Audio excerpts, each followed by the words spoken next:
किसानों के माथे का कहता है पसीना भी, महलों में प्रलय होगी कुटिया में जश्न होगा। किसी कवि ने ये लाइनें लिखी थी, कभी बहुत पहले मैंने इसे पढ़ा था। आज ये पंक्तियां मुझे बरबस उस वक्त याद आ गईं जब मेरे एक रिपोर्टर साथी ने फ़ोन करके बताया कि कुसमुंदा परियोजना के अधीन आने वाले ग्राम चंद्रपुर निवासी दिलहरण पटेल जो भू विस्थापित हैं और पिछले दिनों उन्होंने जहर सेवन कर लिया था, उनकी अस्पताल में इलाज के दौरान मौत हो गई। प्रश्न जहन में उठ खड़ा हुआ कि आखिर ऐसा क्यों हो रहा है। दिलहरण जैसे सैकड़ों परिवार कोरबा जिले में हैं, हजारों परिवार प्रदेश में हैं, लाखों करोड़ों परिवार देश में होंगे जिन लोगों ने अपने पुरखों की जमीन राज्य की, केंद्र की और इस विश्व की उन्नति के लिए समर्पित कर दी थी। उनको इंसाफ मिले इसके लिए नियम बनाए गए। बावजूद इसके आज भी बहुत सारे लोग ऐसे हैं जिनके साथ इंसाफ नहीं हुआ।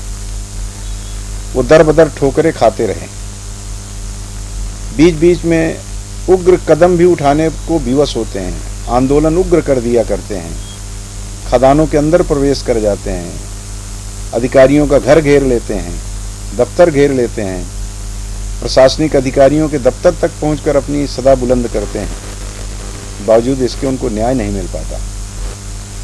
अब न्याय नहीं मिल पाने का कारण तमाम होता है, तमाम तर बातें कही जाती हैं। जब इस तरह की घटना होती है, लोगों से चर्चा होती है, जिम्मेदार विभाग के अधिकारियों का गिरेबान थामा जाता है तो उनकी तरफ से तमाम बहानेबाजी की जाती है। कभी कहा जाता है कि जो भू विस्थापित परिवार अभी भटक रहे हैं उनमें से अधिकांश ऐसे लोग हैं जिनका पारिवारिक विवाद है, जिसकी वजह से उनका मुआवजे का धन अटका हुआ है, जिसकी वजह से नौकरी अटकी पड़ी है।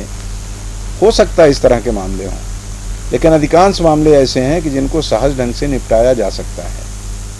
जिन लोगों का पारिवारिक विवाद होता है उस मामले में भी कोशिश की जाए तो रास्ते निकल सकते हैं। जैसे पुलिस करती है ना, परिवार परामर्श केंद्र खोल रखा है उन्होंने कि कोई विवाद हो पति पत्नी का, घर में घरेलू हिंसा से जुड़ा हुआ, तो उसमें कोशिश करते हैं। नैसर्गिक न्याय इसी को कहा जाता है, कुछ रास्ता निकाला जाता है। लेकिन उनके मामले में क्यों नहीं हो रहा है, आज तक हमारी समझ से परे है। जब भी किसी अधिकारी से बात होती है SECL के, तो उनकी बातें जो अकेले में किया करते तो कहते हैं भाई पहले वाले जो बो के गए हैं उसके हम क्यों काटें, हम भी आगे बढ़ा देते हैं। यानी आने वाला जो अधिकारी होगा इस अधिकारी के कार्यकाल के बाद वो संकट को झेले। इस तरह का भाव लेकर जीने वाले, इस तरह का भाव लेकर काम करने वाले अधिकारियों से इंसाफ की, न्याय की गुहार लगाने वालों को न्याय मिल पाएगा, इसमें संदेह होता है। और संदेह पुष्ट भी हो रहा है। दिलहरण की मौत ने यह साबित कर दिया है। अब आप कल्पना करिए कि परिवार का मुखिया दाने दाने को मोहताज परिवार को देखने के बाद उसके ऊपर क्या गुजरी होगी।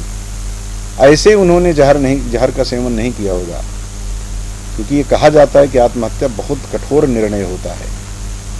हमारे बगल से कोई गाड़ी गुजरती है, कोई ऐसा हादसा होते होते मन में कि कहीं हादसा हो न जाता, हम सिहर जाते हैं, लगता है अरे बाप रे बच गए। और एक वो व्यक्ति जो आत्महत्या करने के लिए, वो चाहे रस्सी का सहारा ले रहा हो, जहर पी रहा हो, या कोई भी ट्रेन के सामने कूद रहा, कुछ भी कर रहा होगा, उसे मालूम है कि इसके बाद दुनिया खत्म है, अगला जीवन मुझे प्राप्त होगा कि नहीं होगा, ये उसे भी पता नहीं है। ये जीवन तो खत्म ही है, तो तय है अगला जीवन हो सकता है। सनातनी व्यवस्था में तो कहा जाता है अगला जीवन हमको फिर मिलेगा, किस रूप में मिलेगा ये हमारे कर्मों पे आधारित है। आत्महत्या करने वाले को मालूम है कि अब ये मेरा जीवन समाप्त हो रहा है। कितना बड़ा निर्णय है उसका, कितना कठोर निर्णय है। हालांकि आत्महत्या को बुज़दिली माना जाता है, और है भी बुज़दिली, हमको संघर्ष करना चाहिए। लेकिन कोरबा में जो कुछ हुआ उसको लेकर कोई सुगबुगाहट, कोई खास चर्चा चौक चौराहों पर नहीं सुनाई पड़ रही है। और ये तो हमारे शहर की बात है। कई बार हमारे शहर की खबर जब बाहर जाती है तो बड़ी खबर बन जाती है। और बड़े शहर की तो बात ही मत पूछिए। दिल्ली में छींक आ जाए किसी को, या महानगर में किसी भी, कोलकाता में, चेन्नई में, अगर वहाँ पे किसी को ज़रा सा नज़ला हो जाता है तो खबर बड़ी खबर बन जाया करती है। और अगर किसी मामले में राजनीति दिख गई तब तो फिर वो महा बड़ी खबर बन जाती है, फिर उस पर डिबेट शुरू हो जाते हैं। बड़े चैनलों में तो इंतज़ार में रहते किस तरह का कोई मुद्दा मिले जो राजनीति से जुड़ा हुआ हो तो उस पर खूब चर्चा की जाए, तमाम तर लोगों को बैठा करके मुर्गे की लड़ाई कराई जाती है। ये दिलहरण तो कोरबा में रहने वाला आदमी है, भू विस्थापित है, साधारण से परिवार का व्यक्ति है, इसको लेकर के कोई चैनल वाला, कोई बड़ा अखबार वाला कोई खबर नहीं लिखेगा, कोई संपादकीय नहीं लिखेगा, कोई अपने अग्रलेख इसमें प्रकाशित और प्रसारित नहीं करेगा। क्या ऐसे ही मरते रहेंगे दिलहरण? क्या इसके लिए जो जिम्मेदार लोग हैं उनके विरुद्ध कोई कार्रवाई होगी?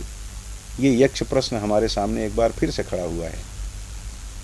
अब अगर अधिकारी, राजनेता या जो लोग इस तरह की घटनाओं के लिए प्रत्यक्ष परोक्ष रूप से कहीं न कहीं दोषी हैं, वो विचार करेंगे इस पर कि अब और कोई दिलहरण न मरे, और कोई इस तरह का व्यक्ति मौत को प्राप्त न हो, कोई ऐसा व्यक्ति जो अपने परिवार का भरण पोषण करने वाला हो वो प्राण देने के लिए मजबूर न हो।